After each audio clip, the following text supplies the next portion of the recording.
ভারত মানেই আওয়ামী লীগ। আওয়ামী লীগ দেশে থাকবে, এদেশে স্বাধীনতা সার্বভৌমত্ব থাকবে না। বুদ্ধিজীবীদেরকে পাকিস্তান হত্যা করছে, এটা একটা সম্পূর্ণ মিথ্যা কথা। জিয়াউর রহমানের আটটার সবচেয়ে বড় ভুল শেখ হাসিনাকে ফিরতে দেওয়া। এই দুর্ভিক্ষের অন্যতম কারণে কিন্তু এই পবিত্র নগরী রক্ষার দায়িত্ব কাকে দেওয়া হলো? পাকিস্তানকে দেওয়া হলো। আর বিএনপি কখনোই ইন্ডিয়ার বন্ধু হতে পারে না। যে বাংলাদেশকে 47-এর পর থেকে ইন্ডিয়া রাজনৈতিকভাবে এই ভয় দেখাতে পারলো, পাকিস্তানকে কেন পারলো না? একটা পড়লে দুইটা পড়তে পারে। আমি লিখে দিলাম, শুভেন্দু কাঁটাতারে বেড়া দেওয়া, কাঁটাতারের তলা থেকে আবার মাটি ঘুরে দেখবে। না খেয়ে থাকবো, কবু গোলামি করব না। এক জায়গায় বাঘ নাই, খালি হরিণ আছে এক বনে। কিছুদিন পর দেখা যায় গাছের আর কোনো পাতা নাই। Even cyber security system Bangladesh ব্যাংকের, সেটাও ছিল ইন্ডিয়ান। তাহলে দয়া করে পাসপোর্টের উপর লেখেন যে except Israel and India. India তাদেরকে ভয় করে যাদের মৃত্যু ভয় নেই। দিনে 4 ঘন্টা বিদ্যুৎ চলে গেলেও কোনো অসুবিধা নাই, আমার মিসাইল দরকার।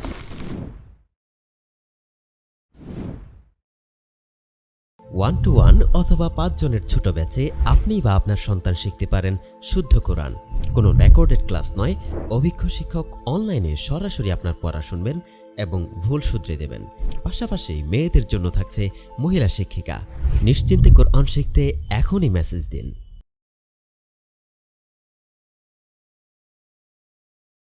আসসালামু আলাইকুম রহমতুল্লাহ। আপনারা দেখছেন ইনোভাটক্স।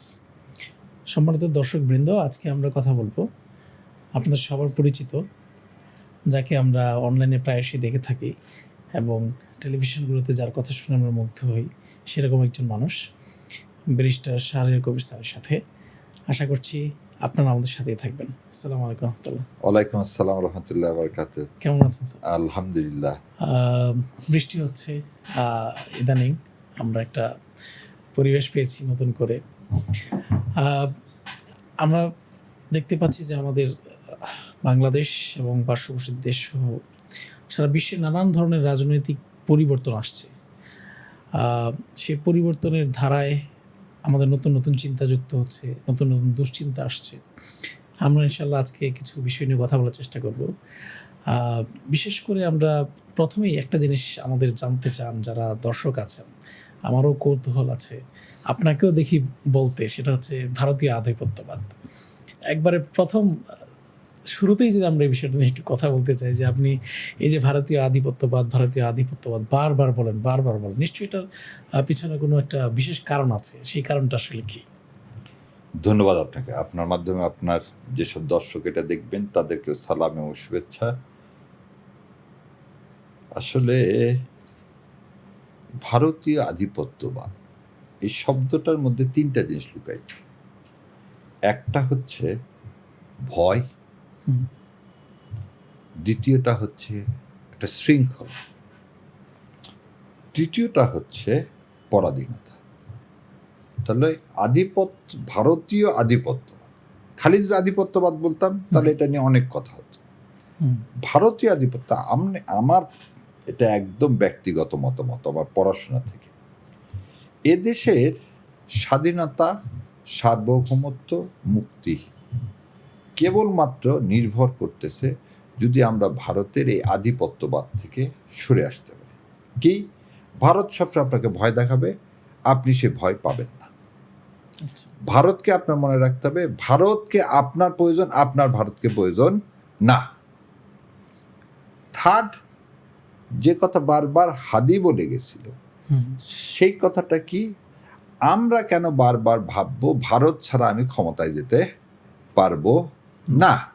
আমি মুখে বলতেছি, অন্তরে বিশ্বাস করতেছি ক্ষমতা দেওয়ার মালিক আল্লাহ, কিন্তু যখন আবার আমি পররাষ্ট্রনীতির ক্ষেত্রে যাচ্ছি তখন আবার বলতেছি কি যে না, ভারত ছাড়া আমার বোধহয় ক্ষমতায় যাওয়ার কোনো পথ নেই। তার মানে কি আপনি আগেই স্যারেন্ডার করে ফেলতেছেন।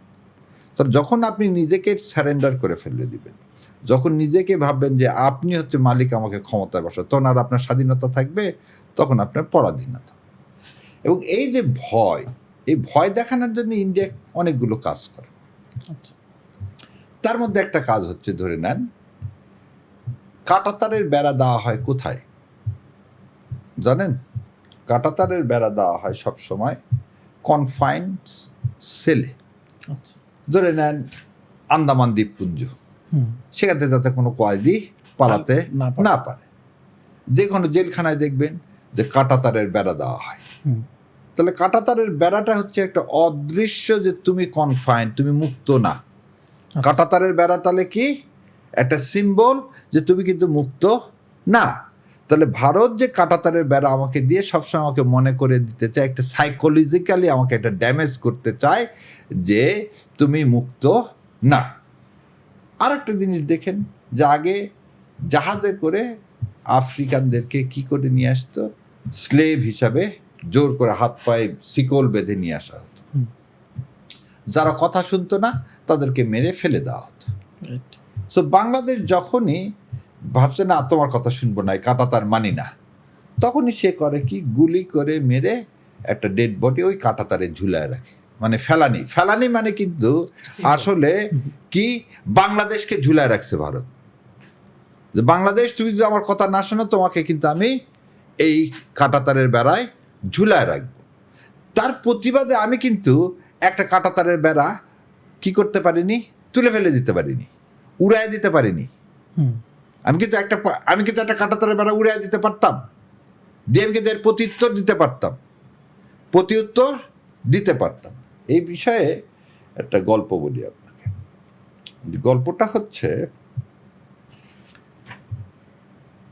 মিডল ইস্টে সৌদি আরবে আরমাকো ইনভেস্ট করলেন, হুম, তেল তুলে নিয়ে যান, এবং সেই তেল তুলে নিয়ে সব কোথায় চলে যাচ্ছে, ইউরোপ আমেরিকা তেল তুলে নিয়ে চলে যাচ্ছে। আল্লাহ যে সম্পদ আমাদেরকে দান করলেন তাকে আমরা কি করে দিলাম, অন্যের হাতে দিয়ে দিলাম। আচ্ছা। এবং সৌদি আরবের যত বাচ্চারাই ছিল তারা কি করতো, যে আমেরিকা যা বলতো সেটা মোটামুটি মেনে নিত। রাইট। ইসরায়েল 73 সালে সিরিয়া এবং মিশর আক্রমণ করছিল। কেন? সিরিয়ার মিশর হচ্ছে জেরুজালেম মানে ফিলিস্তিনিদেরকে সমর্থন করতো তখন, হুম, এবং সমর্থনের জন্য খালি সমর্থন না, তাদেরকে সব রকম সহায়তা করতো। রাইট। তো ইসরায়েল যখন আক্রমণ করলো তখন আমেরিকা প্রকাশ্যে ইসরায়েলকে সমর্থন করল, প্রকাশ্যে। এবারে যেমন করছিলেন একই কাজ করছিলেন। তখন সৌদির বাদশা ছিলেন হচ্ছে আব্দুল আজিজ বিন ফয়সাল। ফয়সাল তো আমেরিকাকে বলল, শোনো, তুমি যদি ইসরায়েলকে সমর্থন দেওয়া বন্ধ না করো, হুম,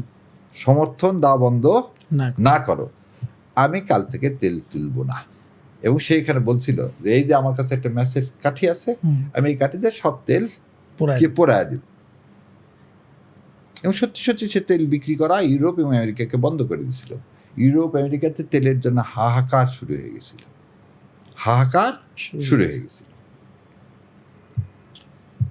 কিন্তু আমেরিকা বাধ্য হয়েছিল ইসরায়েলকে সমর্থন তুলে নিতে। এবং পরবর্তীতে কি হলো দেখেন, যেই বাদশা ফয়সালকে কিন্তু 25শে মার্চ 1975 সালে হুম, তারই নেফিউ দ্বারা হত্যা করা হলো। সো আমি প্রতিবাদ করব হুম, কি করব না, এটা কার হাতে? আমার হাতে। বাদশা ফয়সাল জানতেন যে এটার পরিণাম হয়তো আমাকে মৃত্যুবরণ করতে হবে। তো মৃত্যু তো যেখানে স্বাভাবিক, সেখানে আমি কেন একটা প্রতিবাদ করব না যেটা আমার হাতে আছে? সে তো কোনো বুলেট চালায়নি। সো আপনি আমি 47-এর পর থেকে আজ পর্যন্ত এই ভারতীয় আধিপত্যবাদ, ভারতীয় যে কি বলবো নেপিটিজম, মানে ভারত আমাদেরকে যে পরাধীন করে রাখা, এবং এই পরাধীনটা সে করছে একটা দলের মাধ্যমে, আচ্ছা, একটা দলের মাধ্যমে। এবং সেই দলটার নামে হচ্ছে আওয়ামী লীগ। সো আওয়ামী লীগ মানেই ভারত মানেই আওয়ামী লীগ। আওয়ামী লীগ এদেশে থাকবে, এদেশে স্বাধীনতা সার্বভৌমত্ব থাকবে না। আর এদেশের স্বাধীনতা সার্বভৌমত্ব, আওয়ামী লীগ যদি না থাকে স্বাধীনতা সার্বভৌমত্ব থাকবে। তার উদাহরণটা দিয়ে দেখেন, 47 সালে দেশ ভাগ হলো। হুম, যুক্তফ্রন্ট ছিল হচ্ছে 62 সাল পর্যন্ত হোসেন সোহরাওয়ার্দীর হাতে। তখন কিন্তু আওয়ামী লীগ ছিল না। হোসেন সোহরাওয়ার্দী মারা যাওয়ার পরে কি আসলেন? শেখ মুজিবুর রহমান আসলেন। হুম, শেখ মুজিবুর রহমান এসে যখন আসলেন তখন একটা খুব কাকতালীয় একটা ব্যাপার দেখবেন। রয়ের সৃষ্টি কবে জানেন? এই যে এই রর সৃষ্টিটা কবে? 1964 সালে। আচ্ছা, রর সৃষ্টি হচ্ছে 1964 সালে। এবং এই রয়ের কাজটা, এখানে একটা জিনিস, রয়ের কাজটাই ছিল প্রধান কাজ। রকে সৃষ্টি করলেন হচ্ছেন তিনি হচ্ছে, তার নাম বলে দিচ্ছি আমি আপনাকে। র সৃষ্টির প্রধান উদ্দেশ্যই ছিল বাংলাদেশকে, মানে তখন যে পূর্ব পাকিস্তান আছে, এই পূর্ব পাকিস্তানকে কোনোভাবেই কি করতে হবে? বিচ্ছিন্ন। পশ্চিম পাকিস্তান থেকে বিচ্ছিন্ন করতে হবে। তাহলে এই পশ্চিম পাকিস্তানকে বিচ্ছিন্ন করার জন্যে আপনি একটা কি তৈরি করলেন? একটা গোপন বাহিনী তৈরি করলেন, যে গোপন বাহিনীটার RN কাউ, এই ওটার প্রধানের নাম ছিল রমেশ নাথ কাউ। রমেশ নাথ কাউ, তাকে সংক্ষেপে সবাই বলতো RN কাউ। এই RN কাউকে দিয়ে 64 সালে করার পিছনে মূল কারণই ছিল যে বাংলাদেশকে যাতে ভাগ করা যায়, পাকিস্তানকে যেন দুর্বল করা যায়। এবং তার একটা জিনিস আপনারা পাবেন, এই বাংলাদেশ প্রতিদিনে এটা কিন্তু কি প্রকাশিত হয়েছিল কবে? 24শে সেপ্টেম্বর 2014 সালে। আচ্ছা, সেখানেই দেখা গেছে যে 1962 সাল থেকে কিভাবে শেখ সাহেবকে সবসময় মন্ত্রণা, পরিচালনা সব কিছু করতেন কে? শেখ সাহেবকে ইন্ডিয়ার বুদ্ধিতেই সেই সময় নিউক্লিয়াস তৈরি হয়েছে। ইন্ডিয়ার বুদ্ধিতে সেই সময় কিভাবে এই দেশটাকে বিচ্ছিন্ন করা যায় এবং প্রোপাগান্ডা মেশিন চালু করা যায়, সবই ইন্ডিয়া সে সময় করছে। এবং আরও একটা জিনিস দেখবেন যে ইন্ডিয়া আমাদেরকে কোনোদিন ভালো চায়নি, কখনোই ভালো চায়নি। কেন চায়নি? সে আমাদের প্রকৃত স্বাধীনতা চায়নি। তার একটা উদাহরণ দিই। ধরে নেন, এটাকে আমরা 3টা ভাগে ভাগ করি, যে ভারত আধিপত্যবাদকে 3টা ভাগে ভাগ করি। কেন ইন্ডিয়া আমাদের ভালো চায় না? এটা বুঝতে গেলে 3টা জিনিস প্রথমে বুঝতে হবে। প্রথম জিনিস বলছি যে আমরা রাজনৈতিকভাবে আমরা ভাবি যে ভারত ছাড়া আমাকে ক্ষমতায় যাওয়ার সুযোগ নেই। তাহলে রাজনৈতিকভাবে কেন এটা ভাবি? 1975 সালের 15ই আগস্ট পর্যন্ত ভারতের পুরা নিয়ন্ত্রণ ছিল বাংলাদেশের উপর। শেখ সাহেব একটা কোনো কাজ ভারতের অনুমতি ছাড়া করতে পারেন। এবং ভারতের সেনাবাহিনী, অনেকে বলে না যে 72 সালে সেনাবাহিনী চলে গেছে শেখ সাহেবের ডাকে, এটার মতো জঘন্য মিথ্যাচার আর কিছু নাই। কারণ আগস্ট মাসে 1972 সালে চীন নিরাপত্তা পরিষদে চ্যালেঞ্জ করলেন যে ভারতীয় সৈন্য যতক্ষণ বাংলাদেশে থাকবে ততক্ষণ আমরা বাংলাদেশকে স্বীকৃতি দিব না। তারা বাংলাদেশকে স্বীকৃতি দিতে চায় এবং তারা চায় যে বাংলাদেশ একটা স্বাধীন সার্বভৌমত্ব দেশ হোক, ইন্ডিয়ার কলোনি যাতে না হয়, আর একটা হায়দ্রাবাদ যাতে সৃষ্টি না হয়। সেজন্য তারা বললেন ইন্ডিয়ার সৈন্য সরায় নেক, আমরা কি করব? আমরা বাংলাদেশকে স্বীকৃতি দান করব। এবং 75 সালের পরে কিন্তু সৌদি আরব এবং চীন স্বীকৃতি দান করছে একসাথে। কারণ কি? এই 75 সাল পর্যন্ত ভারতের সৈন্য আমাদের এখানে ছিল, রক্ষী বাহিনীর মধ্যে ভারতীয় সৈন্য ছিল, ট্রেনিং দেওয়ার নাম করে। কারণ সেনাবাহিনীকে তখন কি করে দেওয়া হয়েছিল? অথব্য করে দেওয়া হয়েছিল। মুজিব বাহিনীকে ট্রেনিং দেওয়ার নাম করে লুটপাট করার জন্য যে তাণ্ডব চানাল্লা হলো, সেটা ভারতের কর্তৃক, মানে ত্রাসের একটা রাজত্ব, মানুষের মনের মধ্যে ভয় যে যেই কি করে। তখন আর একটা জিনিস দেখে, জাসদ তৈরি হয়ে খালি মুজিববাদের বিরোধিতা করেনি, মেজর জলিল সাহেব ভারতের এই আধিপত্যবাদের বিরোধিতা করছে। ভারতের এই যে বাংলাদেশ দখল করে নাকে বিরোধিতা করছে বলে ওনাকে 72 সাল পর্যন্ত কি করে রাখছিল? ভারতীয় সেনাবাহিনী অ্যারেস্ট করে রাখছিল। এবং এই জাসদের যারা ভারতের বিরুদ্ধে বলতো এবং যেসব মুক্তিযোদ্ধা ভারতের বিরুদ্ধে বলতো, তাদেরকে তুলে নিয়ে যে নির্মমভাবে হত্যা করা হতো। এই জন্যেই আমি বলছি যে 14ই ডিসেম্বরের যে কথাটা, যে বয়ানটা চালু হয়েছে কি বুদ্ধিজীবীদেরকে পাকিস্তান হত্যা করছে, এটা একটা সম্পূর্ণ মিথ্যা কথা। এর মতো মিথ্যা, চরম মিথ্যাচার আর পৃথিবীতে কিছু নেই। কারণ এই বুদ্ধিজীবীদের হত্যা করছে এই ভারত, যাতে কোনো বুদ্ধিজীবী, এই যে ভারত বাংলাদেশকে একটা অঙ্গরাজ্যে পরিণত করতেছে, ভারতের সাথে যে চুক্তি হবে পরবর্তীতে, এই চুক্তিগুলো নিয়ে যেন কেউ প্রতিবাদ করতে না পারে, সেই জন্যই কি করছে, বুদ্ধিজীবীদেরকে হত্যা করা হয়েছে। তারা আরো জিনিস দেখেন, 72 সাল পর্যন্ত তো মানুষকে হত্যা করা হয়েছে। হত্যা তো থেমেছিল না। তাহলে তখন কি ছিল, পাকিস্তান ছিল, পাকিস্তান বাহিনী ছিল, যে ইরানকে যে হত্যা করলেন, ভারতীয়রা তো হত্যা করলেন। তাহলে যত জাসদের কর্মী, হাজার হাজার কর্মীকে হত্যা করছে কে? ভারত। তাহলে 75-এর 15 আগস্ট পর্যন্ত ভারত কি করলেন, এই যে তার কলোনি হিসাবে বাংলাদেশকে ব্যবহার করলেন। সেই জন্য সংবিধান থেকে কিন্তু ইসলাম মুছে ফেলে দিলেন, দিয়ে ওখানে ধর্মনিরপেক্ষতাটা ঢুকাই দিলেন। বাংলাদেশ জীবনে কোনদিন শোনেনি যুদ্ধের আগ পর্যন্ত ধর্মনিরপেক্ষ এবং সমাজতন্ত্রের কথা। কারণ আওয়ামী লীগের ম্যানিফেস্টোতেও এরকম কোনো কিছু ছিল না। একটা সংবিধান ভারত তৈরি করে দিল। সো এই কথাগুলো আগে বলছি, সেজন্য আমি স্কিপ করে যাচ্ছি। তাহলে 75 সালের 15 আগস্ট পর্যন্ত বাংলাদেশে ভারত একটা কলোনি তৈরি করার জন্য যা যা করা লাগে সব করছে। এবং আরও একটা কাজ করছে, 74 সালের দুর্ভিক্ষ, এই দুর্ভিক্ষের অন্যতম কারণে কিন্তু ভারত। 74 সালে যে দুর্ভিক্ষে লক্ষ লক্ষ লোক মারা গেছে, এটাও কিন্তু অন্যতম একটা কারণ ভারত। কেন?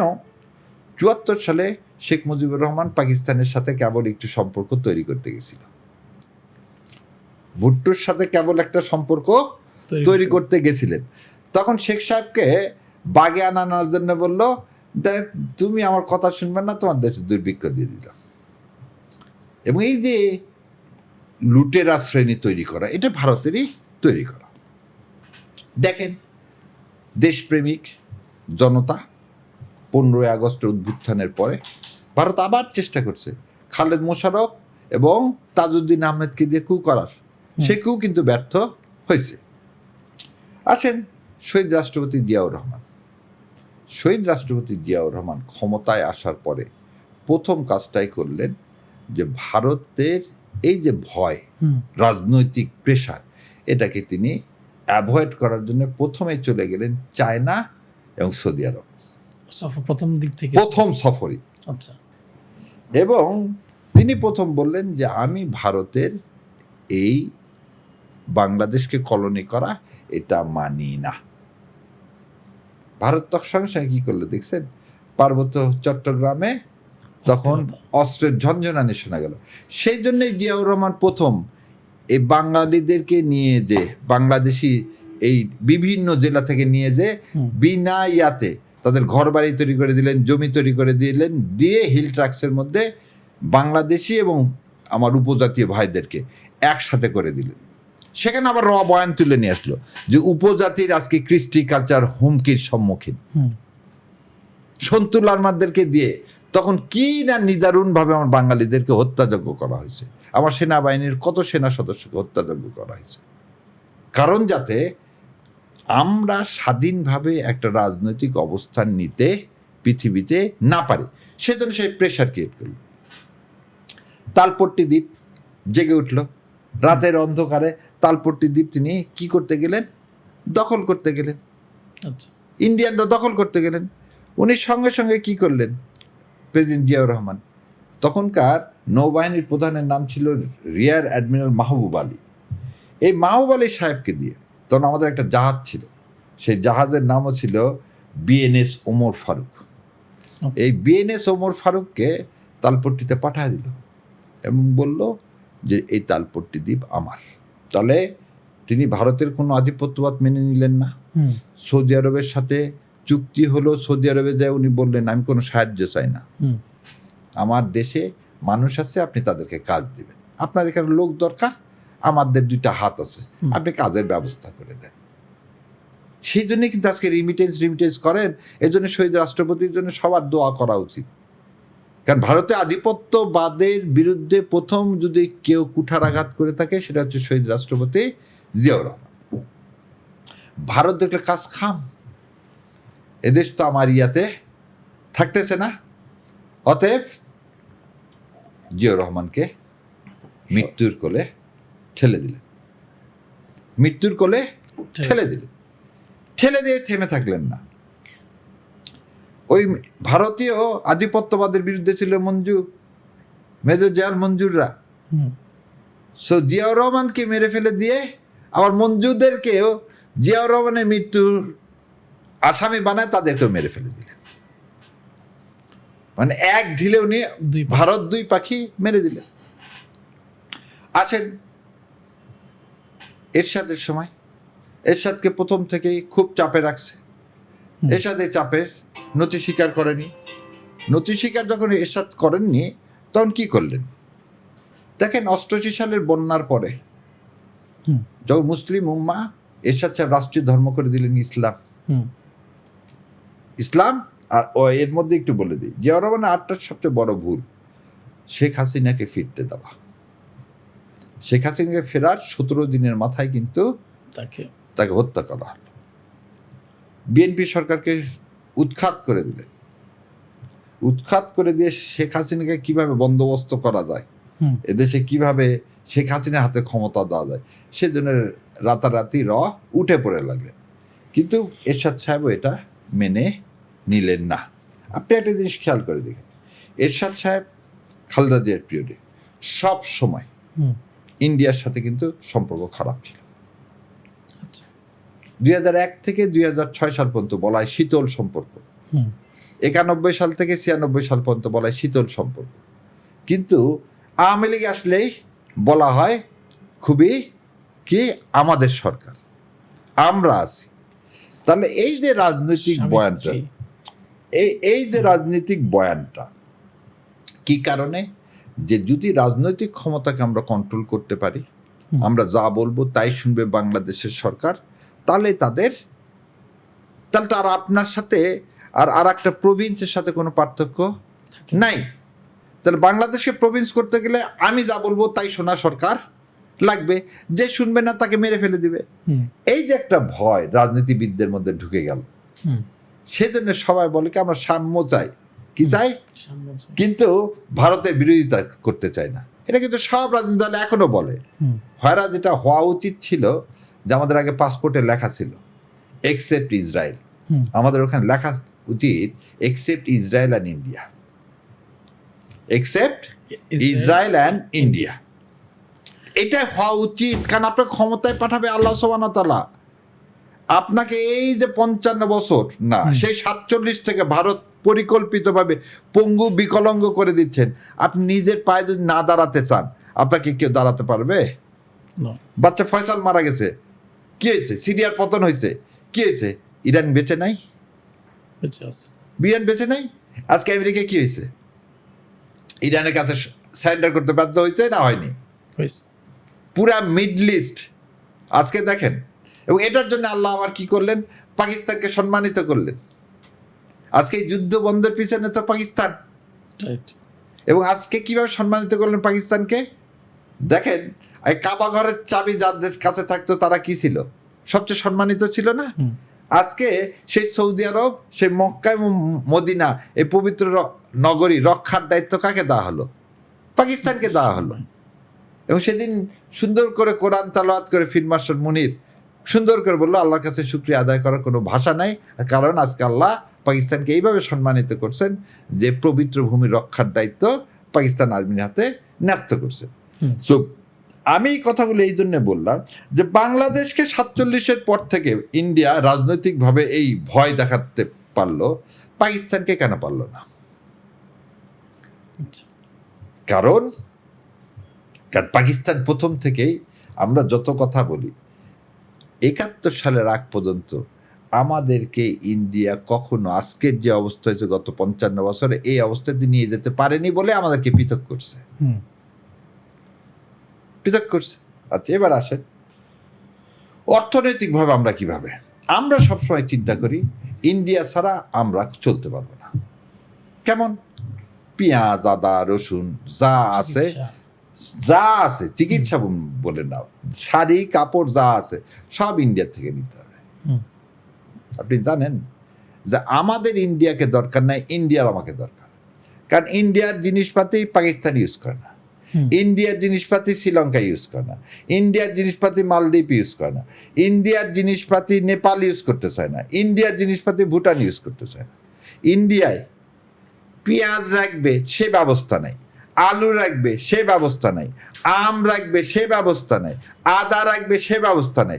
বাংলাদেশের 20 কোটি মানুষ যদি কালকে বলে আমরা ইন্ডিয়ান কোনো দ্রব্য নিব না, সব জিনিস পচে যাবে। এর একটা সিনারি তো আমরা দেখেছি ইতিমধ্যে। আর একবার পেঁয়াজ পচে গেছে না? তা আমার কথা হলো যে তাহলে প্রয়োজনটা কার? বাংলাদেশের। ইন্ডিয়ার দরকার, ইন্ডিয়ার দরকার। আমার কি হবে? আমি 2টা পেঁয়াজ হয়তো কম খাবো। পাকিস্তানি কাজ করছে কেন? পাকিস্তানের আজকে অনেকে বলে না যে পাকিস্তানের চেয়ে তো রুপির চেয়ে আমাদের টাকার মান শক্ত।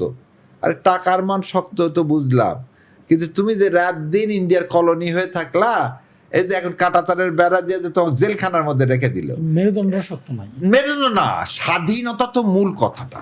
আমি স্বাধীনভাবে গত 17 বছর খালি চিন্তা করেন তো, বাসায় একটা কোরআন শরীফ থাকবে, একটা তফসির থাকবে, সেটাকেও বলা হলো জঙ্গি বই। এই স্বাধীনতা চাইছি আমরা?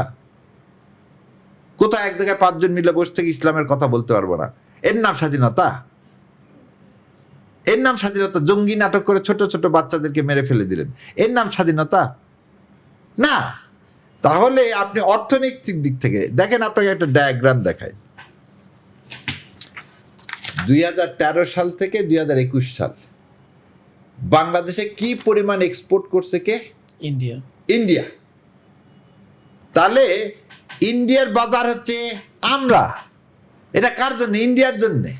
এবং আপনি অবাক হয়ে যাবেন, 7.8 বিলিয়ন ইউএসডি তারা প্রতি বছর আমার এখান থেকে নিয়ে যায়। এই ট্রেড গ্যাপটাই হচ্ছে এরকম, আমার কাছ থেকে তার কাছে সব আমাকে নিতে হবে, আমার কাছ থেকে সে কিছু নিবে না।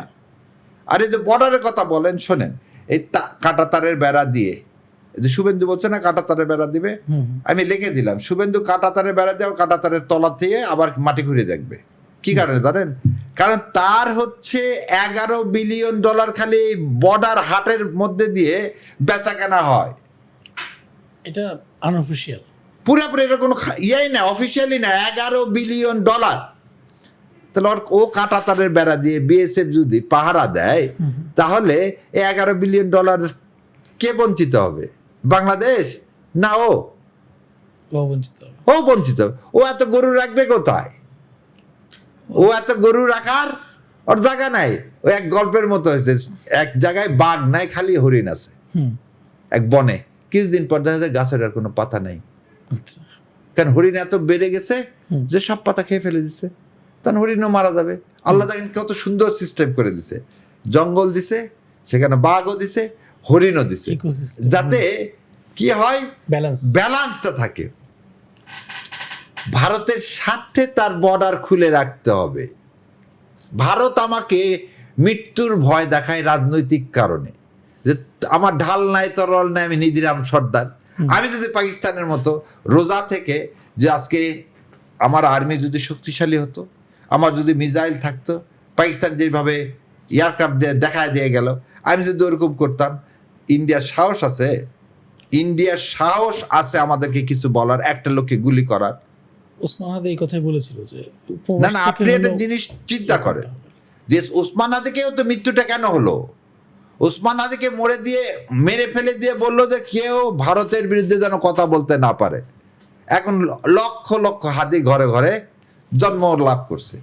তাহলে ইকোনমিক দিক থেকে আমার ভারতকে দরকার নাই। আছেন যদি মনে থাকে 2006-07 সালে খুব কারেন্ট যাইতো, কারণ তখন বেগম খালেদা জিয়া কোনোভাবে রাজি হয়নি ইন্ডিয়ার কাছ থেকে কারেন্ট নিতে। আমরা কারেন্ট তৈরি করবো, যা থাকবে তাই দিয়ে চলবো। কেন আগে মানুষ হারিকেন দিয়ে পড়াশোনা হয়নি, তখন ডাক্তার ইঞ্জিনিয়ার হয়নি। আজকেই 17 বছরে যা ইলেকট্রিসিটি সব কিছুর মালিক হচ্ছে ইন্ডিয়া। তাহলে আমি এই দেশের মানুষ কষ্ট করে বিদেশে কামাই করব, সেই টাকা নিয়ে আসবো, সে টাকা ইন্ডিয়াকে দিয়ে দেব? আপনি তাই করতেছেন। আপনি হাসিনা তো এই কাজই করে গেছে, যে আমার ভাইরা বিদেশে কামাই করবে, সে কামাই নিয়ে বাংলাদেশে পাঠাবে, কারেন্টের বিলের নামে, গ্যাসের বিলের নামে, পানির বিলের নামে, সে টাকা কোথায় পাঠায় দেবো? আমি ইন্ডিয়াতে পাঠায় দেব। সেজন্য বলছি যে ইন্ডিয়ার একটা হুম, যদি দেখাতে পারেন ভালো কাজ, তাহলে আমি ইন্ডিয়াকে সমর্থন করব। আর যদি কেউ দেখাতে না পারেন, তাহলে দয়া করে পাসপোর্টের উপর লেখেন যে এক্সেপ্ট ইসরায়েল অ্যান্ড ইন্ডিয়া। এবার আসেন, এদেশের ব্যবসায়ীরা সব অবৈধ কাজ কারবার করে ইন্ডিয়ার মাধ্যমে। কারণ দেখবেন গার্মেন্টসের বেশিরভাগই আগে এই পুরা 15 বছর হাসিনার সময় সব পাঠানো হতো দিল্লি দিয়ে, এবং বড় বড় কোম্পানিগুলো সব হেড অফিস হচ্ছে দিল্লিতে। তারা ভাবতো যে দিল্লিকে খুশি না করলে তো আমার গার্মেন্টস থাকবে না। হঠাৎ একবারও বলে না কোনো ব্যবসায়িক কি যে না, সরাসরি অর্ডার আসতে হবে, অর্ডার না আসলে করলাম না। কেন, গার্মেন্টস যখন ছিল না 91 সালে, তখন কি আমরা চলিনি? ঠিক আছে, গার্মেন্টস ইন্ডিয়া এরকম করতেছে, চালাবো না। আর অর্ডার তো শোনেন, অর্ডার আমার কাছে আসে কি জন্যে? আমার লোকজন ভালো সেলাই করতে পারে এবং সস্তা, সেজন্য আসে। এর চেয়ে অন্য কোথাও সস্তা পাওয়া গেলে ওরা সেখানে চলে যাবে। বেনিয়া কোনোদিন বাংলাদেশে কোনো ভালোবেসে আসেনি, তাহলে আপনি কেন এই কাজ করবেন? এবং এই ব্যবসায়িকগুলোকে আবার করে কি, ইন্ডিয়া আবার করে কি, আন্ডার ইনভয়েস, ওভার ইনভয়েসের সুবিধা দেয়। এবং প্রতিটা বড় বড় গ্রুপের দেখবেন যে মিডিয়া হাউসেস, এবং তারা সব সময় করবে কি, এই বয়ান তৈরি করবে। কি বয়ান তৈরি করবে? যখন আপনি পাহাড়ে যাবেন, যখন পাহাড়ে যে আমার পাহাড়ে আমার যখন সার্বভৌম রক্ষা করতে চাবেন, তখন বলবে ক্ষুদ্র নৃগোষ্ঠীকে নিধন করা হচ্ছে, তাদের অধিকার নষ্ট করা হচ্ছে। দেখবেন এক গাদা লোক প্রেস ক্লাবের সামনে নিয়ে এসে দাঁড় করায় দিবে, বড় বড় কলাম লিখবে। হ্যাঁ, কলাম লিখবে না, টিভিতে অনুষ্ঠান করবে। খালি তাই না, আরও কি আছে, এইসব এজেন্ডা বাস্তবায়নের জন্য আওয়ামী লীগ। আরও দেখবেন যে ধর্মনিরপেক্ষ দল, তারা জীবনে কোনদিন বাংলাদেশে কি পাবে না, সিট পায়নি, 1% ভোটও পায়নি। তাদের লেকচারে, তাদের বড় বড় কথাতে, মিডিয়াতে একদম আকাশ বাসা তুলে দিলে মনে হলো যে বাংলাদেশের 16 কোটি মানুষের ধর্মনিরপেক্ষতা চায় এবং ভারতের চায়। এই দেখেন যে একটা ছেলেকে পুড়িয়ে মারা হয়েছে, সেটা নিন্দনীয় কাজ। আপনি সেটাকে হাইলাইট করে ফেলে দিলেন যে এই দেশের মাইনরিটি গোষ্ঠীরা হচ্ছে আক্রান্ত। এই বয়ান আবার টিভিতে দিচ্ছে কে? একজন সাংবাদিক। কারণ তাকে প্রতি মাসে টাকা দেয়। এই সাংবাদিকগুলো কারা? এরাই হচ্ছে আওয়ামী লীগ। সেই জন্য বলছি যে আওয়ামী লীগকে পুনর্বাসন করবেন মানে ভারতকে পুনর্বাসন করবেন, আর ভারতকে পুনর্বাসন করবেন মানে আওয়ামী লীগকে পুনর্বাসন করবেন। আর এই দুইটাকে পুনর্বাসন করা মানে আপনার স্বাধীনতা নাই। সেই জন্যই আমি বলছি 71 সালে যে স্বাধীনতা আসছে, সেই স্বাধীনতায় যে আমি প্রমাণ দিয়ে দিলাম। অর্থনৈতিক স্বাধীনতা আপনি পাননি, রাজনৈতিক স্বাধীনতা পাননি, সামাজিক স্বাধীনতা পাননি, সাংস্কৃতিক স্বাধীনতা পাননি। এবং ভারত যতক্ষণ আওয়ামী লীগকে দিয়ে এই দেশের মধ্যে থাকবে বা যে কোনো রাজনৈতিক দলের মধ্যে থাকবে, ততক্ষণ পর্যন্ত আপনি স্বাধীনতা পাবেন না। এই 36টাই ছিল আমাদের সেই দ্বিতীয় স্বাধীনতা। আজ পর্যন্ত কোনদিন শুনছেন যে বলতে যে না, ভারতকেও 10 টাকা আমাদের কাছে যদি এক্সপোর্ট করে, আমাদের কাছ থেকে 10 টাকা ইম্পোর্ট করতে হবে? কেউ বলে না। কেন বলে না? ভয়। আজকে আমেরিকার চুক্তির সম্পর্কে এত কথা শুনতে পাচ্ছেন না? ভারতের সাথে এই যে এই কাঁটাতারের বেড়া দেওয়া, শুভেন্দুর, এগুলো নিয়ে কয়টা মিডিয়াতে আপনি কথা শোনেন? শুনবেন না। কেন শুনবেন না? কারণ ওগুলোকে তো টাকায় দেওয়া হয়েছে এইসবের জন্য। আমেরিকাকে খেপায় দিতে পারলে তাহলে বিএনপি পড়ে যায়।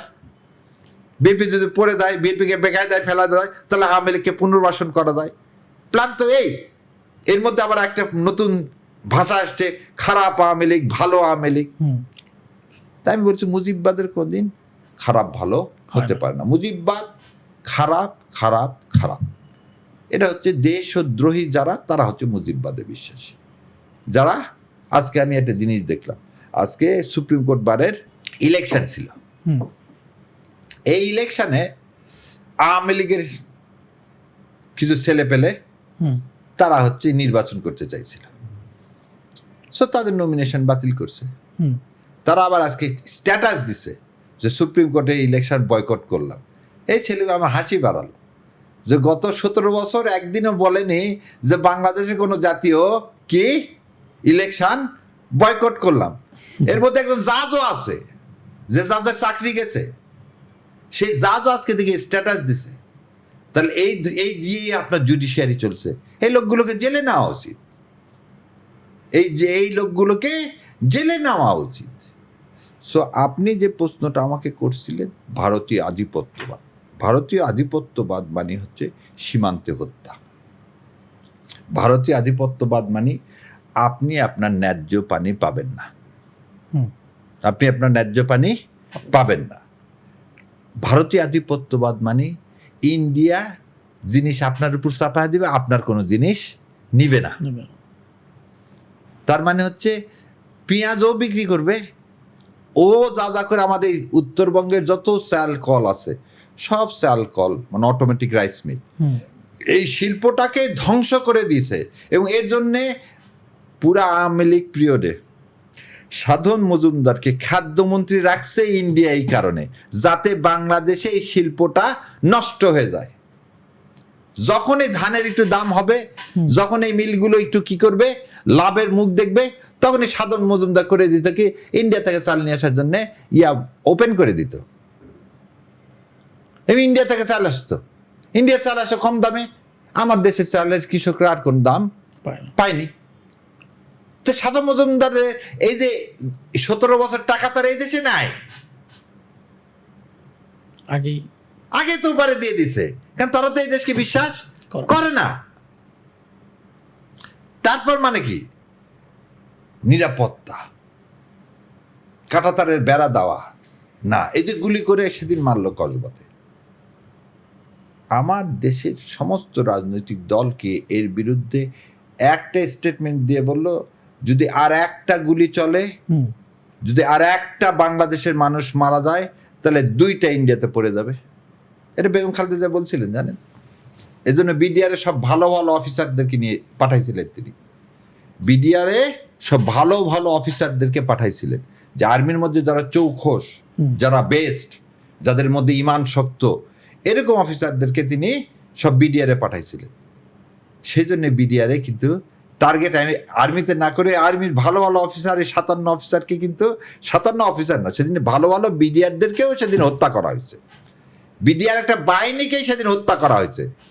আমার কাছে সেটা বাংলাদেশকে সেদিন হত্যা করা হয়েছে ফেব্রুয়ারি মাসে 2009 সালে, 25 ফেব্রুয়ারি বাংলাদেশকে সেদিন হত্যা করা হয়েছে, কারণ রৌ মারিতে পারেনি। সো এখন সময় আসছে প্রতিদান দেওয়ার। একটা পড়লে 2টা পড়তে পারে, যদি আমার বাংলাদেশের একটা মানুষ, কারণ এটা তো একটা ক্রাইম এগেইনস্ট হিউম্যানিটি।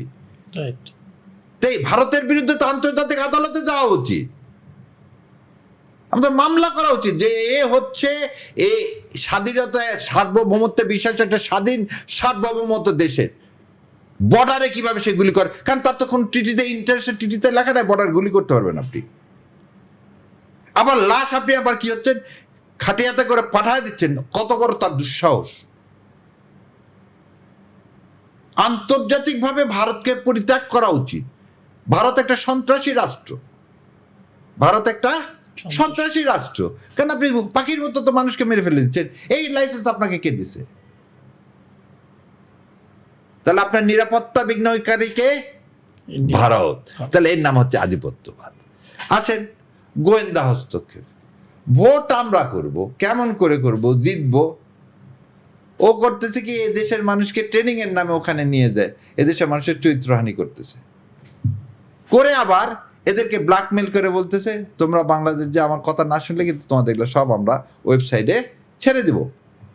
এই করে সচিব টচিব সব ধরা ভারতের দাসে পরিণত হয়ে গেল। কেউ তাদেরকে যে যা ইচ্ছা তাই করাতে পারলো। মনে আছে আপনাদের যে বাংলাদেশ ব্যাংকের গভর্নর ছিল, তার নাম সুর, ওনার বাড়ি নাটোর, ওনার শ্বশুর বাড়ি নওগাঁ। আচ্ছা, ওনার শ্বশুর বাড়ি আবার এখনো মনে আছে মাটির বাড়ি ছিল। এবং সুর সাহেবের বাড়িও বিশাল কোনো বাড়ি ছিল না। এই সুর সাহেব বাংলাদেশ ব্যাংকের এই যে লুটপাট, হাজার হাজার কোটি টাকা, সেই লুটপাটের মূল হোতা, কিন্তু তার বাংলাদেশে কোনো টাকা পয়সা নেই, বাংলাদেশে কোনো, এবং even cyber security system Bangladesh ব্যাংকের সেটাও ছিল ইন্ডিয়ান। সাইবার সিকিউরিটি সিস্টেম সেটাও ছিল ইন্ডিয়ান। তো ওই জন্য বললাম কি আপনাকে যে গোয়েন্দারা রন্দে রন্দে ঘরের মধ্যে প্রবেশ করে গেল। তাহলে আপনি বলবেন না যে এরপরও যে এক্সেপ্ট ইন্ডিয়া। আসেন রাজনৈতিক পৃষ্ঠপোষকতা। আমি সালাউদ্দিন সাহেবের নাম বলতেছি, আপনি বিদ্যুৎ মন্ত্রী, উনি ইন্ডিয়াতে কিভাবে ছিলেন? সালাউদ্দিন সাহেবকে গুম করে নিয়ে গেছে, খুব ভালো কথা, ছিল নিয়ে গেছে, আমি ওই বিষয়ে বাদ দিলাম। বিএনপির এই যে মন্ত্রী সাহেব টুকু সাহেব কিভাবে ইন্ডিয়াতে ছিল? তাকে তো কেউ গুম করেনি, সে এত বছর ইন্ডিয়াতে থাকলো কিভাবে? উনি সম্ভবত একবার বলছিল যে হাসিনা যারা থাকবে না এই জন্য উনি তাহলে ওদিকে চলে গেছে। হাসিনাকে যে ইন্ডিয়া রাখছে সেই ইন্ডিয়া কেউ থাকতে পারছে? ইন্ডিয়া থেকে কলকাতা থেকে কাকে অ্যারেস্ট করে পাঠানো হয়নি? পাঠানো হয়নি বজলুল হুদাকে? তোরাও তো জানে কে কোথায় আছে, সবই জানে। তাহলে আপনি থাকলেন কোন স্ট্যাটাসে? আপনি তো অ্যাসাইলামও নেননি। তার মানে হচ্ছে আবার আজকে যারা ভালো আওয়ামী লীগ খারাপ আওয়ামী লীগ বলতেছে, এরা তাহলে রয়ের টাকা আছে, কারণ আওয়ামী লীগ মানে তো ইন্ডিয়া। আর ইন্ডিয়া আর মুজিববাদ কোনদিন ভালো খারাপ হতে পারে না, এটা তো একটা ওদের কাছে একটা ধর্ম। আজ পর্যন্ত কোনো দেখছেন আওয়ামী লীগের কেউ বলছে যে বাবা আওয়ামী লীগ শেখ হাসিনা যা করছে তার জন্য শেখ হাসিনা মৃত্যুদণ্ড চাই? একজনও নট আ সিঙ্গেল পারসন। তাহলে আপনি কে? আপনি ভালো খারাপ বলতেছেন, এটা কার কাছে? আজকে দেখলাম যে এক পার্টিতে একজন বিএনপির একজন যোগদান করছে, সে আবার বলছে আওয়ামী লীগের সবাই এই পার্টিতে যোগদান করবে এবং আওয়ামী লীগের ব্যাপক ভোট আছে, সব আমরা পেয়ে যাবো, আমরা আগামীতে ক্ষমতায় চলে যাব। এ বয়ান কার? এ বয়ানই তো রয়। এই জন্য বলা হচ্ছে কি করতেছে? রাজনৈতিক পৃষ্ঠপোষকতা করতেছে, রাজনৈতিক নেতাদেরকে কিনতেছে, বিক্রি করতেছে। যাকে কিনবে বিক্রি করবে, তা বলে কি বিপ্লব বিক্রি হয়ে যাবে? না, হাতিকে কিনতে পারেনি, সেটা হাতিকে মৃত্যুবরণ করতে হয়েছে। কারণ আমরা সবাই শহীদ হওয়ার জন্য রেডি হয়ে আছি রে ভাই। এ তামান্না তো আমরা প্রফেশনই করি। তাহলে আর কি, কুল্লে নাফসিন যায়কাতুল মউত। ইন্ডিয়া তাদেরকেই ভয় করে যাদের মৃত্যু ভয় নেই। পৃথিবীতে তাদেরকেই আধিপত্যবাদ ভয় করে যাদের মৃত্যু ভয় নেই। ইরানের মৃত্যু ভয় নেই, পাকিস্তানের মৃত্যু ভয় নেই। আপনি না খেয়ে থাকবো তবু কারো গোলামি করব না, এটাই তো পাকিস্তানের কথা। পাকিস্তান ইকোনমি খারাপ, কি জন্য খারাপ? এত প্লেন কি আকাশ থেকে সালোয়া মান্নার মতো টাকা আসছে? পাকিস্তানের মানুষ ওটাই বরণ করে নিছে। না খেয়ে থাকবো তবুও ইন্ডিয়ার কেন কোনো পৃথিবীর কারো কি করব না, গোলামি করব না। আর ভারত এই ভারত হাসিনার মাধ্যমে এদেশের মাথার মধ্যে, এদেশের মানুষের মাথার মধ্যে কমফোর্ট জোন তৈরি করে দিছে। বছরে 2 বার কি হলিডে লাগবে, তারপর কি হচ্ছে এসি লাগবে। কেন এসি ছাড়া আমরা ছিলাম না? না কারেন্ট যা চলবে না, সব ঘরে ঘরে কি লাগবে, ফ্রিজ লাগবে। কেন আমরা সবাই কেন বলি না যে আমাদের এসব কিচ্ছুর দরকার নেই? দিনে 4 ঘন্টা বিদ্যুৎ চলে গেলেও কোনো অসুবিধা নাই, আমার মিসাইল দরকার, আমার চিকিৎসা নগরী তৈরি করো, আমার ডাক্তাররা ভালো ডাক্তার না? একসময় বাংলাদেশে এই ভুটানের প্রধানমন্ত্রী বাংলাদেশে পড়ে যায়নি? বড় বড় ডাক্তার এই দেশে ছিল না? নাই, এখনো হচ্ছে না। 22,000 কেন আপনার ইন্ডিয়া যেতে হবে? এদেশের মানুষের কাছে কিন্তু বলে দিচ্ছি, সময় চলে আসছে। যেমন গান্ধী ডাক দিয়েছিলেন যে কি ব্রিটিশ ছাড় আন্দোলনের জন্য সময় ব্রিটিশ পণ্য পরিত্যাগ করার, এবারও কিন্তু খুব সময় চলে আসছে আমাদের কিন্তু এই ডাক আমরা খুব শীঘ্রই দিব যে ভারতীয় পণ্য পরিত্যাগ করেন। এবং ভারতীয় পণ্য যেখানে পাওয়া যাবে সেটাকে ওই আগুনে যেভাবে পুড়ায় দিছিল ব্রিটিশ পণ্য, ঠিক একই রকম ভাবে পুড়ায় দিতে হবে।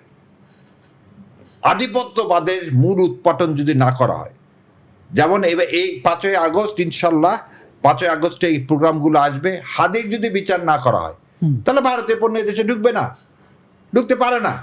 5ই আগস্টের মধ্যে হাদির খুনিদেরকে যদি ইন্ডিয়া সারেন্ডার না করে তাহলে ইনশাল্লাহ আর কে কি ডাক দিল জানি না, আমি কিন্তু ভারতের পণ্য বয়কটের ডাক দিব এবং মানুষকে আহ্বান জানাবো ভারতীয় পণ্য যার যেখানে আছে সেটা কি করতে হবে, সেটাকে পণ্য বয়কট করতে হবে। তারপরে কি আছেন দেখেন, তাহলে রাজনৈতিক পৃষ্ঠপোষকতা পাইলেন। অভ্যন্তরীণ ক্ষমতার ভারসাম্য ভারত সব সময় চাবে সব রাজনৈতিক নেতাদেরকে কিনে ফেলতে। ভারত চাইবে এদেশে সামরিক কোন সক্ষমতা অর্জন না করুক। ভারত চাইবে মানুষকে উস্কায়া দিতে। কিভাবে উস্কায়া দেয় এদেশে? ধরে নেন তেল নাই, কৃত্রিম সংকট তৈরি করে দিল। যেমন আপনাকে একটা উদাহরণ দিই, আসামের তেল আমাদের কাছে বিক্রি না করলে ভারতের বিক্রি করার কোনো জায়গা নেই। আমরা কেন আসামের তেল নিব? আমরা আসামের তেল নিব কেন? আমরা তেল অন্য জায়গাতে নিয়ে আসা আমাদের নেই। ভারতকে আমাকে বিনা পয়সায় তেল দিচ্ছে নাকি? ভারত ওই তেল দিয়ে আবার কারেন্ট দিচ্ছে আমাকে, কেন আমি ওখান থেকে কারেন্ট নিব? কেন দিনে 4 ঘন্টা কারেন্ট না থাকলে কি হবে? মারা যাবো আমরা সবাই, মারা যাবো, কিছুই হবে না। তাহলে সরকারকে এই জিনিসগুলো বুঝাতে হবে। এই ইসলামী জাতীয়তাবাদের যে স্পিরিট ভারত নাই করে দিছে, এই স্পিরিটটাই নিয়ে আসতে হবে। না খেয়ে থাকবো, কবু গোলামি করব না। আমি আজাদি, আমি আজাদ। আমাকে আশরাফুল মখলুকাত হিসাবে আল্লাহ সৃষ্টি করছেন, কারো গোলামি করার জন্যে না। সো আওয়ামী লীগ আমাকে গোলাম বানাতে চায়। আওয়ামী লীগ হচ্ছে সেই গোষ্ঠী যারা আমাকে দাস বানাতে চায়, দাস ব্যবসার মতো। তারা হচ্ছে কি? সে লুটেরা জাতি। সো আওয়ামী লীগ হচ্ছে ভারতের একটা কি লুটেরা জাতি। অতএব আওয়ামী লীগের স্থান এই দেশে নাই এবং ভারতের কোনো স্থান নাই। এবং ভারতের স্থান যেহেতু নাই, তাহলে আপনাকে এগুলো কি করতে হবে? পরিত্যাগ করতে হবে। ভারত থেকে যদি আপনি পরিত্যাগ করতে না আসেন, তাহলে 71 কেন 55 বছরে যেটা পারেননি, এই জুলাই বিপ্লবকেও যেভাবে তিনি কি করে নিয়ে যাচ্ছেন, ছিনতাই করে নিয়ে যাচ্ছেন আবারও। এর থেকে পরিত্রাণের একমাত্র উপায় সেটা হচ্ছে ভারতীয় আধিপত্যবাদ থেকে মুক্ত। এই ভারতীয় আধিপত্যবাদের যেই সহজ ভাষায় যেই কথাগুলো বললেন, এটা তো আমাদের জনগণকে বোঝানো দরকার। কারণ এই বোঝানোর দায়িত্বটা আসলে কে নেবে? বোঝানোর দায়িত্বটা হচ্ছে সম্মিলিতভাবে এদেশে ইসলামী জাতীয়তাবাদকে আবার পুনর্জাগরণ করতে হবে।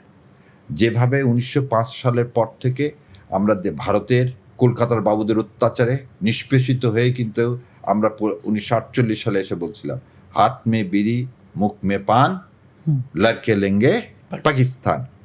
দেখেন আল্লামা ইকবাল ব্যারিস্টার সাহেব সারে জাহাজে আচ্ছা দেখছিল, সে আল্লামা ইকবাল এরপরে বলল না, মুসলিম জাতির জন্য আলাদা রাষ্ট্র লাগবে। আজকে 55 বছর পর এদেশের সমস্ত দলের এখন এক অভিন্ন, যেমন জুলাই সনদের কথা বলি, তার চেয়েও এখন ইম্পর্টেন্ট হয়ে দাঁড়াইছে। কি ইম্পর্টেন্ট হয়ে দাঁড়াচ্ছে? এক অভিন্ন নীতি। সে অভিন্ন নীতি কি? ভারতীয় আধিপত্যবাদ মুক্ত একটি স্বাধীন সার্বভৌম বাংলাদেশ, যেখানে কোনো ভালো খারাপ না, কোনো আওয়ামী লীগের ঠাঁই হবে না। যারাই ভারতের তাবাদজারি করবে, যে সংবাদপত্র করবে, সেটাই বন্ধ করে দিতে হবে। যে বুদ্ধিজীবী ভারতের দালালি করবে, তাকে ভারত পাঠায় দিতে হবে। ভারতের সাথে কূটনৈতিক এবং পররাষ্ট্র সব ধরনের, অর্থনৈতিক, কূটনীতিক, পররাষ্ট্র যত ধরনের সম্পর্ক আছে, সব সম্পর্ক ত্যাগ করতে হবে। আপনার পাকিস্তান এবং চীনের সাথে আপনাকে কি করতে হবে? প্রতিরক্ষা চুক্তি করতে হবে। আপনাকে কি করতে হবে? তিস্তা ব্যারেজ তৈরি করতে হবে। প্রতিটা নদীর মুখে আপনাকে ব্যারেজ তৈরি করতে হবে।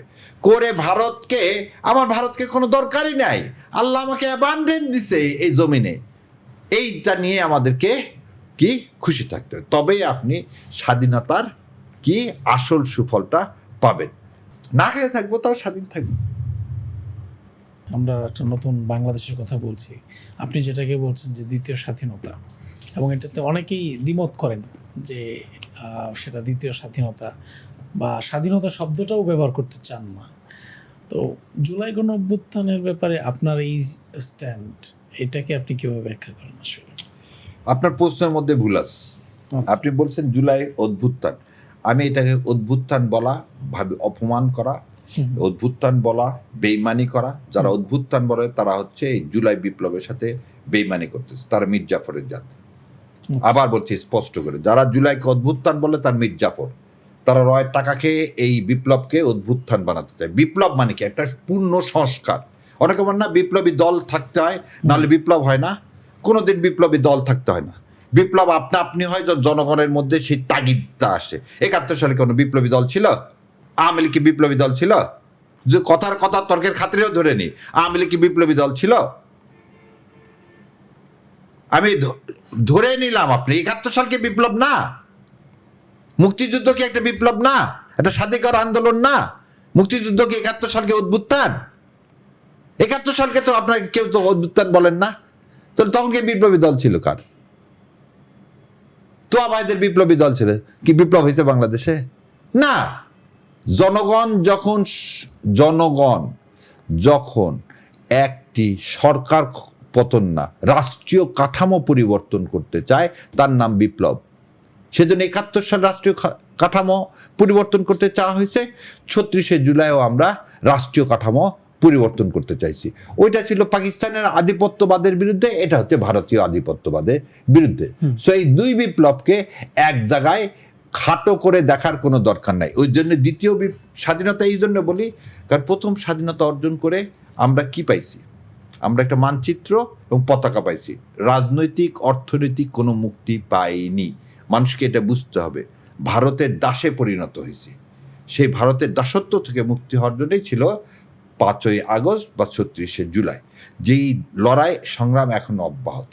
যতক্ষণ পর্যন্ত বললাম যে ওই পাসপোর্টে ওটা লেখা না হবে, যতক্ষণ পর্যন্ত প্রতিটা মানুষের মনে এই বাসনা না আসবে যে আমরা ভারতের গোলাম হব না, ভারত ছাড়া আমরা বেঁচে থাকবো, মাথা উঁচু করে বেঁচে থাকবো, এবং আমাদের দেশে কোনো রকমভাবে কারো চোখ রাঙানি দেখব না, ওই কথা বলবো না, না ভারতের সাথে ইকুয়াল সম্পর্ক চাই। আরে যে ইকুয়াল, যে তোমাকে গোলাম হিসাবে দেখে, সে কোনদিন তোমাকে চেয়ারে বসতে দিবে? কখনোই না। কারণ তার সেই মেন্টালিটি নাই।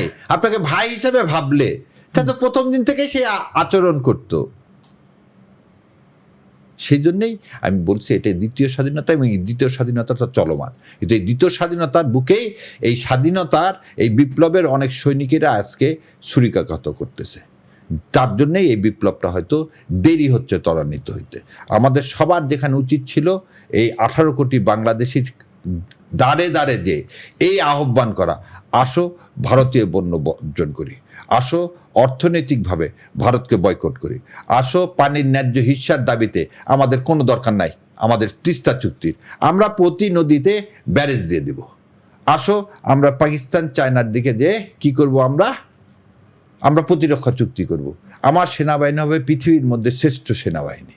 তবেই না দেশপ্রেম কাকে বলে সেটা বোঝানো যাবে। আমার নির্বাচন আমি করব, যাকে ইচ্ছা তাকে নির্বাচিত করব। আমার এই মিডিয়া কেন সন্ধ্যাবেলায় কি করে দেবে, ভারত যা চায় সে বয়ান তৈরি করবে, যারা ভারতীয় বয়ান তৈরি করবে তাদেরকে রাখা যাবে না।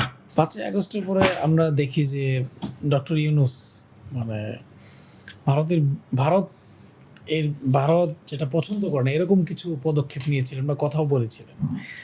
তো সেই জায়গায় আপনি ডক্টর ইউনূসের যে শাসনামল ছিল সে সময় ভারতের সাথে বাংলাদেশের সম্পর্কটা ছিল এবং অনেক কিছুই লেনদেন বন্ধ ছিল, তারপর চিকিৎসার জন্য পাসপোর্ট বন্ধ ছিল, অনেক কিছুই বন্ধ ছিল। সে সময় বাংলাদেশের যে অবস্থা ছিল, এখন তো আবার আস্তে আস্তে সব কিছু চালু হতে যাচ্ছে। তো ওই সময়টাকে আপনি কীভাবে ব্যাখ্যা করেন? বাংলাদেশের কি অপরিণীয় কোনো ক্ষতি হয়েছে কিনা? বাংলাদেশের সবচেয়ে বড় ব্যর্থতা ডক্টর ইউনূস সাহেবের। ইউনূস সাহেব যেটা করছেন সে করাটাকে ইউনূস সাহেব ভুলে গেছিলেন যে দেশের মানুষ তাকে ক্ষমতায় বসাইছে। কেন বলছিলাম যে 5ই আগস্ট বা 36শে জুলাই ভারতের আধিপত্যবাদের বিরুদ্ধে? এই কারণেই যে তাকে সেই ম্যান্ডেটটা দেওয়া হয়েছিল। উনি যদি আগে গণভোটটা করতেন, জুলাই সনদটা বাস্তবায়ন করতেন, নতুন কনস্টিটিউশন লেখা হতো, তার উপর ভিত্তি করে যদি ভোটটা হতো, তাহলে কিন্তু আর আমরা এই ভারতের গোলামে মেনে নিতাম না। এর জন্য আমরাও দেই, কারণ আমরা এটা মেনে নিছি।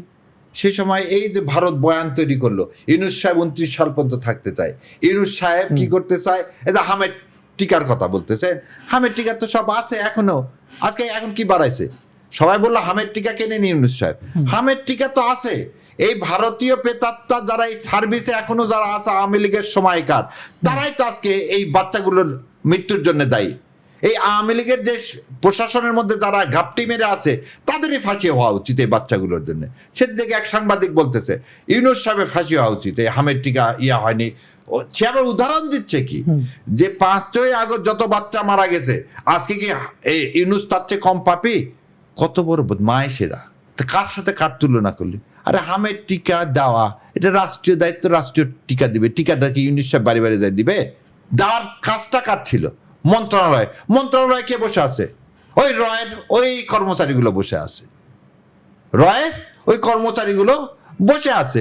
তা আমরা ছাত্ররা যারা, তারা তো আমরা এই পুরা প্রশাসনকে পরিষ্কার করতে পারিনি, আমরা পুলিশকে পরিষ্কার করতে পারিনি। সেজন্য তো এখনো বলতেছি এই বিপ্লব এখনো চলমান। ইনশাল্লাহ বিপ্লব কি হবে না, যতক্ষণ পর্যন্ত পূরণ হবে না ততক্ষণ পর্যন্ত ইনশাল্লাহ আমাদের মতন লোকেরা বলতেই থাকবো। আজকের আলোচনার শেষ দিকে এসে আমাদের যারা দর্শক আছেন আপনার কাছে অনেক কিছু জানতে চেয়েছেন, তার মধ্যে থেকে নির্বাচিত 2-3টা প্রশ্নের উত্তর একটু জানতে চাবো। ইশতিয়াক আহমেদ নামে একজন প্রশ্ন করেছেন যে বাংলাদেশের বর্তমান পরিস্থিতিতে সরকার কোন কোন পদক্ষেপ নিলে সামনে দেশ ভালোভাবে এগোবে, এবং ভারত কেন্দ্রিক কট্টর হিন্দুত্ববাদের যে অবস্থান এই রিসেন্টলি দেখছি, সে জায়গায় বাংলাদেশে কি পদক্ষেপ নেওয়া উচিত? বাংলাদেশকে প্রথম কাজই করতে হবে, এই সরকার কাছে আমি আহ্বান জানাইছি, এখনো আহ্বান জানাচ্ছি। প্রথম কাজ হচ্ছে সার্ক থেকে ইন্ডিয়াকে বাদ দিয়ে চায়নাকে ঢুকিয়ে সার্ককে কার্যকারী করতে হবে। আচ্ছা, যেটা জিয়াউর রহমান সাহেব আসিয়ানের দিকে গেছিলেন, ঠিক একই কাজ করতে হবে। সার্ক ভারতকে বাদ দিতে হবে। ভারতের সাথে সমস্ত প্রকার বাণিজ্যিক এবং বিদ্যুতের যত প্রকার অসম চুক্তি আছে সমস্ত চুক্তি বাতিল করতে হবে। আমাদের তিস্তা ব্যারেজ অবশ্যই চায়নাকে দিয়ে করে নিতে হবে। আমাদের মিরের সরায় ডিফেন্স মানে ড্রোন ফ্যাক্টরি তৈরি করতে হবে। আমাদের আধুনিকায়ন করতে হবে আমাদের সামরিক বাহিনীকে। দরকার হলে রোজা থাকবো 9 মাস, কিন্তু এখন মূল দাবিটা হচ্ছে সামরিক বাহিনীর আধুনিকায়ন। সামরিক বাহিনীকে আধুনিকায়ন করতে হবে এবং আধুনিকায়ন এমনভাবে করতে হবে ভারতীয় যত তাবেদার আছে প্রশাসনে তাদেরকে সরিয়ে জুলাইয়ের যারা যোদ্ধা, জুলাইকে যারা ধারণ করে লালন করে তাদেরকে প্রশাসনে চাকরি দিতে হবে। এই কাজটা যদি এই সরকার করতে পারে তাহলে ইনশাল্লাহ গত 55 বছর আমরা যে গোলাম ছিলাম, হাদির যে স্বপ্ন ছিল আজাদি, সেই আজাদি পূরণ হবে। এর বাইরে যদি বিএনপি সরকার কোনোভাবে যায়, 2টা জিনিস বলে দিই, বিএনপি সরকার কখনোই আওয়ামী লীগের মতো খারাপ হতে পারবে না, আর বিএনপি কখনোই ইন্ডিয়ার বন্ধু হতে পারবে না। কারণ যার বাবাকে এবং মাকে হত্যা করছে ইন্ডিয়া, কোনদিন সেই সন্তানকে, এবং সেই সন্তান কোনদিন ইন্ডিয়ার বন্ধু হতে পারে? জীবনেও হবে না। বরং আমি বলবো প্রধানমন্ত্রীর আরও সতর্ক হওয়া উচিত এবং প্রধানমন্ত্রীর ড্রাস্টিক অ্যাকশন নেওয়া উচিত। এই ইন্ডিয়ার এই ইন্ডিয়া কখন যাতে ভয় পায় সেই ব্যবস্থা করতে হবে। তাকেও আবার বিডিআরকে আবার সেই বিজিবি না, আবার বিডিআর বানাতে হবে এবং এই বিডিআরকে এমন জায়গায় নিয়ে যেতে হবে যাতে ওই বিএসএফ আগের মতো আমার বিডিআরকে দেখলে খালি রৌমারির কথা মনে হয়। হ্যাঁ, সবশেষ 2-3টা ব্যক্তিগত প্রশ্ন আছে আপনার ব্যক্তি রিলেটেড। সেটা একটা হচ্ছে যে আপনার নাম নিয়ে একজন জানতে চেয়েছেন। ও আচ্ছা, আমার পুরা নাম হচ্ছে আবু সাদাত মোহাম্মদ শাহরিয়ার কবির। আচ্ছা, ASM শাহরিয়ার কবির মিন্স আবু সাদাত মোহাম্মদ শাহরিয়ার কবির। তো এখানে আরেকজন প্রশ্ন করেছেন যে আপনার 1-2 কোটি টাকার মানে বইয়ের মূল্যমান একটা লাইব্রেরি আছে, তো এটা কতটুকু সত্য? আর এত আচ্ছা, এটা বলে দিই, এটা আমার খালি না, হয়তো এর মানুষের, সাধারণ মানুষের, এটা মানুষেরই ভুল। কারণ আমি ওটা একটা আমি যে নওগাঁতে লয়ারদেরকে বলছিলাম, খালি আমার না, এরকম ভালো এইরকম লাইব্রেরি ডক্টর কামাল হোসেনের আমার 2 গুণ টাকার বই আছে। আচ্ছা, কারণ আমরা যেসব বই, যেমন ধরে নেন এই যে একটা বই, এই সেটটা হচ্ছে ইংল্যান্ডের, আচ্ছা, এই সেটের দামই 38 লক্ষ টাকা। তাহলে একটা শেলফি পূরণ হয়নি কিন্তু। তাহলে এইগুলো আমার না। এই যে আমাদের সাবেক অ্যাটর্নি জেনারেল, আমাদের খুব সিনিয়র, আমাদের পরম শ্রদ্ধেয় ব্যারিস্টার ফিদা কামাল, ওনারও ভালো লয়ার হতে গেলে আমাদের একটাই সম্পদ হচ্ছে বই, এবং সে বই থাকতে হয় কিসের? সারা পৃথিবীর বই আমাদের দরকার হয়। কেমন আমেরিকার বই, আমার কাছে আমেরিকার সুপ্রিম কোর্টের ডিসিশন আছে, আমার কাছে ইংল্যান্ডের সমস্ত অল ইংল্যান্ড ল রিপোর্ট আছে, আমার কাছে ইন্ডিয়ান ডিসিশন আছে, আমার কাছে পাকিস্তানের ডিসিশন আছে, আমার কাছে কমনওয়েলথের আছে। সো এরকম বিভিন্ন বড় উকিল হতে গেলে প্রচুর পড়তে হবে। তা আমার ইচ্ছা যাতে আল্লাহ আমাকে বড় উকিল বানায়। সেজন্য ওই বই কত টাকার কিনছি ওইটা মূল বিষয় না। মূল বিষয়টা হলো যে আপনি ভালো কিছু করতে গেলে, উকিল যদি হতে হয়, ভালো উকিল হতে গেলে বাবা পড়াশোনা করতে হবে। নিজের লাইব্রেরি না থাকলে, পড়াশোনা না করলে আপনি নতুন করে কিছু, এই যে আমি যত কথা বলতে পারি, যদি পড়াশোনা না করি তাহলে কি বলতে পারতাম? পারবো না। আর ভারত এটাই চায় না, ভারত এটাই চায় না। ওরা এই জন্য ইয়াবা দেয় যাতে যুব সমাজ ধ্বংস এবং হয়ে এই যায়। জন্যেই তারা হচ্ছে যে বুদ্ধিজীবীদেরকে হত্যা করে। আরেকটা বিষয় হচ্ছে, আপনাকে টক শোতে অনেক সময় জামাতের পক্ষে কথা বলতে দেখা যায়। অনেকে মনে করেন আপনি জামাতের মুখপাত্রের মতো। তো আসলে কি আপনি জামাতের পক্ষ থেকে কথা বলেন, নাকি এটা আপনার নিজের আন্ডারস্ট্যান্ডিং এর সাথে? প্রথম কথা হলো জামাত না, ইসলামী জাতীয়তাবাদের পক্ষে যেই কথা বলবে তার পক্ষে আমি। হাদি কি জামাত? না। যারা বাংলাদেশকে অন করে, ইসলামী জাতীয়তাবাদকে অন করে, যারা ভারতে আধিপত্যবাদের বিরুদ্ধে, তাদের পক্ষে আমি। সেটা যেই হোক। আমি ওই নির্বাচনের আগে এটা বারবার বলছি, জামাতের মতো আর একটা দল যদি ওরকম থাকতো, আমি তাকেও সমর্থন করতাম, নট নেসেসারি। কিন্তু কথা হলো এখন পর্যন্ত এদেশের অতন্ত্র প্রহরী হিসাবে জামাত ইসলাম আছে। আমি রিসেন্টলি আর একটা পলিটিক্যাল পার্টিকে দেখলাম, তাদের ওই এখনো তাদের কার্যক্রম দেখিনি, তারা আমাকে লিফলেটটা দিয়ে গেল, তাদের 17 দেখলাম আজাদ পার্টি বলে নাম। দেখলাম যে হ্যাঁ, সে পার্টিও ভারতীয় আধিপত্যবাদ, একদম প্রকাশ্যে তাদের লক্ষ্য উদ্দেশ্যে লেখছে কি ভারতীয় আধিপত্যবাদের বিরোধী। সো আমি সেই দলকেও সমর্থন করব। এরকম যারাই হবে, যদি সেটা এনসিপিও যদি সেটা করতো, আমি তাদেরকেও সমর্থন জানাতাম। সো এখানে মূল প্রশ্ন হচ্ছে আপনি আসলে যেটা বলেন সেটা বিশ্বাস করেন কিনা। যে ভারতীয় আধিপত্যবাদের বিরুদ্ধে আপনার অবস্থান হলে আমি তাকে বাবা সমর্থন করব। আর কেউ যদি ভালো আওয়ামী লীগ, খারাপ আওয়ামী লীগ এগুলো করতে যায়, তাহলে বুঝতে হবে সেখানে কিন্তু ঢুকে গেছে। এখানে যে কেউ কেউ মনে করতেছেন যে এই যে আজাদ পার্টিটা বোধহয় আপনারই বিষয়টা। ও না, আজাদ পার্টির যেদিন ওই অনুষ্ঠান হয়েছে, ওদের উদ্বোধনী অনুষ্ঠান হয়েছে, সেদিন আমাকে কি করছে, দাওয়াত করতে, তখন এশিয়ান পোস্টে দাওয়াত করছে, গেছি। ওখানে আমি কেন, ওখানে আমি গেছি, কর্নেল ওলি গেছেন, তারপর আমাদের আর প্রধান গেছেন, আমরা সবাই গেছি। সো এখানে কারো রাজনৈতিক দল না, যে রাজনৈতিক দল ভারতীয় আধিপত্যবাদের বিরুদ্ধে ডাকবে সেখানেই যাব বাবা। এখানে কোনো পার্সোনালি কোনো কিছু নাই।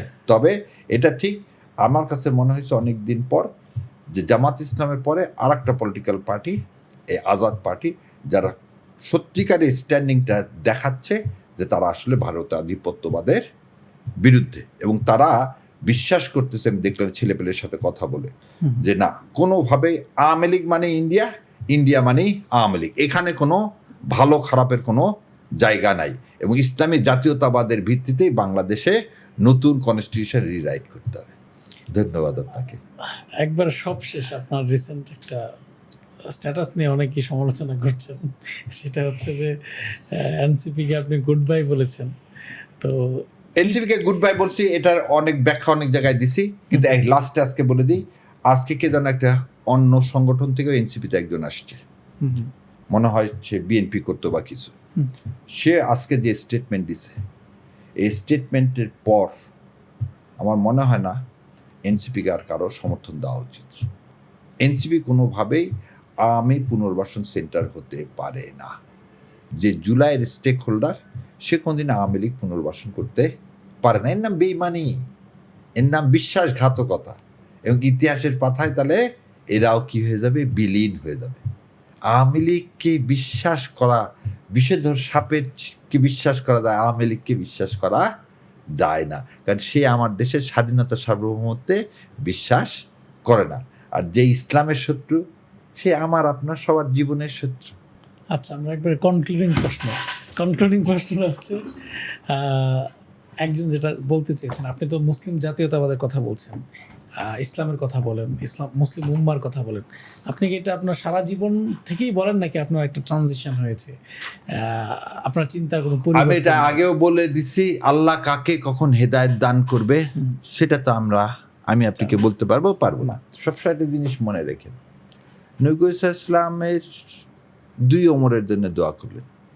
এক ওমর সর্বোৎকৃষ্ট হলো, আর এক ওমর কি হলেন, সর্বনিকৃষ্ট হলেন। একজন হলো আবু জাহেল, আর একজন হলো ওমর ইবনে খাত্তাব। সো আল্লাহ সুবহানাহু ওয়া তাআলা কাকে কখন কিভাবে হেদায়েত করবেন তা জানি না, তবে এতটুকুন দোয়া বোধহয় সবার করা উচিত যে আল্লাহ যেন ঈমানের সাথে পৃথিবী থেকে চলে যাওয়ার তৌফিক এনে দেন, কারণ এই পৃথিবীটা তো ক্ষণস্থায়ী। আর আপনাকে প্রথমে শুরুতেই বলছিলাম কেন আমি অনেকেই বলে যে আমি খুব চিৎকার করে কথা বলি, জোরে করে কথা বলি। আমি সব মানুষের কথা বলার ভাব একরকম হবে না। নজরুলের কবিতা, রবীন্দ্রনাথ কবিতা কখনো এক হয় না, গানের শুরু একরকম না, একরকম হবে না। সো আপনি আল্লামা ইকবালকে আরেকজনের সাথে তুলনা করতে পারেন না। এক একটা মানুষ এক এক রকম। ওমর ফারুক রাদিয়াল্লাহু আনহুকে আপনি আবু বকর রাদিয়াল্লাহু আনহু বা ওসমান রাদিয়াল্লাহু আনহু আলীর সাথে তুলনা করতে পারেন না। এর তুলনা করতে চাওয়াটাও ঠিক না। আমি সবসময় আল্লাহর কাছে দোয়া করি যে রাব্বি ইশরাহ লি সাদরি ওয়াসির লি আমরি ওয়াহলুল উকদাতাম মিন লিসানি ইয়াফকাহু কাওলি। এই দোয়াটা কেন পড়ি? যেটা আল্লাহ সুবহানাহু ওয়া তাআলা মুসা আলাইহিস সালামকে শিখিয়ে দিয়েছেন, আমিও এটা বলি এবং আমাকে এই সত্য আমার এই মুখ দিয়ে যেন বের হয় এবং এটা এই কথাগুলো আমি যেটা বুঝি সেটাই আমি বলি এবং সেটা আমল করার আমি চেষ্টা করি। এর মানে এই না যে আমার কথাগুলো আপনাকে মানতে হবে। আপনার যদি মনে হয় যে হ্যাঁ আমার কথাগুলো, আমি যে কথাগুলো বলি সেটা আমি পড়াশোনা করেই বলি, সো আপনার যদি ভিন্ন কোনো মত থাকে, থাকতেই পারে, আমি সে মতকেও সমর্থন করি। আমার মতকে আপনার যদি পছন্দ হয় আপনি করবেন, কিন্তু একটা জায়গায় বোধহয় এই দেশের স্বাধীনতার সার্বভৌমত্বে রক্ষার্থে এক জায়গায় আমাদের সবার মিল হওয়া উচিত। সেটা হচ্ছে ভারত কখনো এই দেশের ভালো চায়নি, চাবে না, এবং ভারতের পেইড এজেন্ট হচ্ছে আওয়ামী লীগ। আওয়ামী লীগ মানে ভারত, ভারত মানে আওয়ামী লীগ। সো আওয়ামী লীগ এবং ভারত এই দুটাকে রুখে দাঁড়াতে হবে আমার স্বাধীনতা রক্ষার জন্য। এবং এই ভালো খারাপ গুণ দিক সমালোচনা আবার আলোচনা প্রশংসার কোনো দাবিদার নাই। সেই জন্যেই আমরা চিন্তা করে পাসপোর্টে লিখছিলাম এক্সেপ্ট ইসরায়েল। ইসরায়েল। ঠিক আজকে আমাদের এটা হওয়া উচিত যে এই জাতিতে আর কোনো দিনই আওয়ামী লীগেরও কোনো ঠাঁই নাই, ইন্ডিয়ারও নেই। সো জাতিগতভাবে আমরা এক্সেপ্ট আওয়ামী লীগ এবং রাষ্ট্রীয়ভাবে আমাদের উচিত এখন এক্সেপ্ট ইসরায়েল অ্যান্ড ইন্ডিয়া। ধন্যবাদ আপনাকে। আসসালামু আলাইকুম রহমতুল্লাহ। ওয়ালাইকুম আসসালাম রহমতুল্লাহ। সম্মানিত দর্শক, আপনারা যারা এতক্ষণ সাথে ছিলেন, আশা করছি আপনারা অনেক নতুন বিষয় জেনেছেন এবং একটি নতুন পার্সপেক্টিভ আপনাদের সামনে উন্মুক্ত হয়েছে। সবাইকে ধন্যবাদ জানাচ্ছি। আর বিশেষ করে আমাদের আজকে অতিথি যিনি অনেক সময় দিয়েছেন আমাদেরকে অনেক ব্যস্ততার মধ্যেও, তার জন্য উত্তম জাযা কামনা করছি। আল্লাহ যেন তাকে উত্তম জাযা দান করেন, আমিন। আসসালামু আলাইকুম রহমতুল্লাহি ওয়া বারাকাতুহু।